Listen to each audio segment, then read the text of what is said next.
कोई दूसरी जमात के हम नेता नहीं है जहां पर हम अपनी बच्चियों की ऐसी बेइज्जती, ऐसी शर्मनाक बात हम सुनेंगे। जब किसी के पेट से कोई हरामी पैदा होता है तो ये ऐसे मंत्री निकल कर आते हैं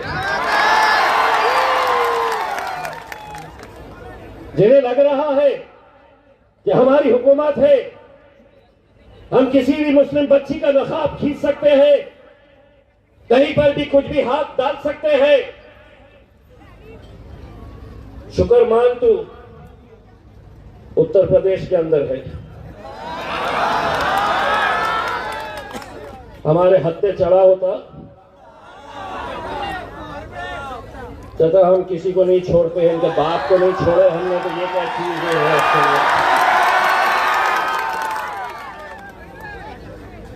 एक हद होती है मेरे भाई, लेकिन इस घटना ने एक बात तो हमें बता दिया है कि इस मुल्क के अंदर जिस दौर में हम रह रहे हैं वो कैसा दौर है। हो सकता है कि मेरे इस बयान को कोई अखबार वाले, कोई टेलीविजन वाले ये दिखाए कि इम्तियाज जलील की जबान घिस गई, उन्होंने एक मंत्री को धमकी दे डाली। मैंने धमकी नहीं दिया हूं।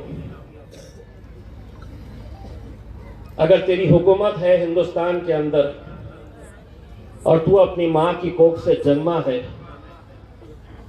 तो महाराष्ट्र में आके ऐसा बयान देके दिखा, तुझे दिखाएंगे हम कि तू वापस कैसे जाता है।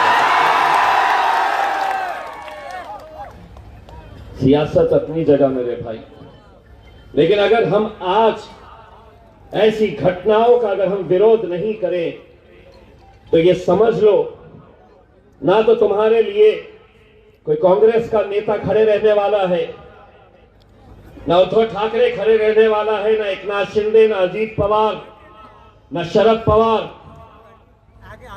भारतीय जनता पार्टी तो वैसे भी आपको इस मुल्क का मानती नहीं है।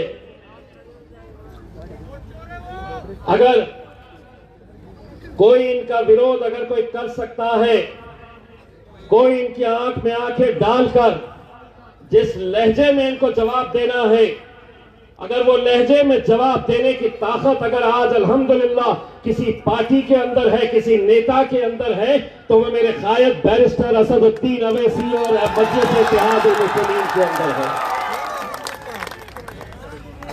अब एक और बात भी सुन ले, बिहार के मुख्यमंत्री तेरे लिए भी और उत्तर प्रदेश के मंत्री तेरे लिए भी। क्या है, कुछ लातों के भूत बातों से नहीं मानते।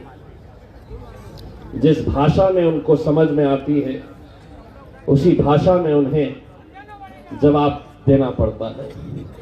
तो मेरा जवाब यह है कि अभी सियासत की मस्ती है, अभी हुकूमत की मस्ती है, मगर बहुत पछताएगा उस दिन। तू हमसे क्या, हमारे साए से भी घबराएगा उस दिन। अभी हुकूमत की मस्ती है, मगर बहुत पछताएगा उस दिन। तो हमसे क्या, हमारे साए से भी घबराएगा उस दिन। जिस दिन हमारे हाथ से छूटेगा सब्र का दामन, तुझे तेरी औकात का पता चल जाएगा उस दिन। हर चीज, हर बात हम सुनने के लिए नहीं है कि तुम कुछ भी करेंगे, तुम कुछ भी बोलेंगे और हम सिर्फ सुनने का काम करेंगे। मैं बैरिस्टर असदुद्दीन अवैसी साहब को मानने वाला हूं। उस शख्स ने इस मुल्क के मुसलमानों को अगर कोई एक सीख दी है तो यही सिखाया है कि जुल्म होगा, ज्यादतियां होंगी, तकलीफें सहनी पड़ेगी, लेकिन उसके बावजूद भी हम इस जमहूरियत के अंदर रह के संविधान के हिसाब से हम हुकूमत से लड़ते रहेंगे। और लड़ने का मतलब यह है कि सारे लोगों को इस बात की तकलीफ है कि हम हर एक के सामने सर झुका नहीं रहे हैं। उन्हें तकलीफ इसी बात की हो रही है कि एक कांग्रेस का मुसलमान है वो खामोश रहता है, अजीत दादा के पीछे गुलामी करने वाले बहुत सारे मुस्लिम लीडर्स हैं वो खामोश रहते हैं, उद्धव ठाकरे को मानने वाले मुसलमान वो खामोश रहते हैं।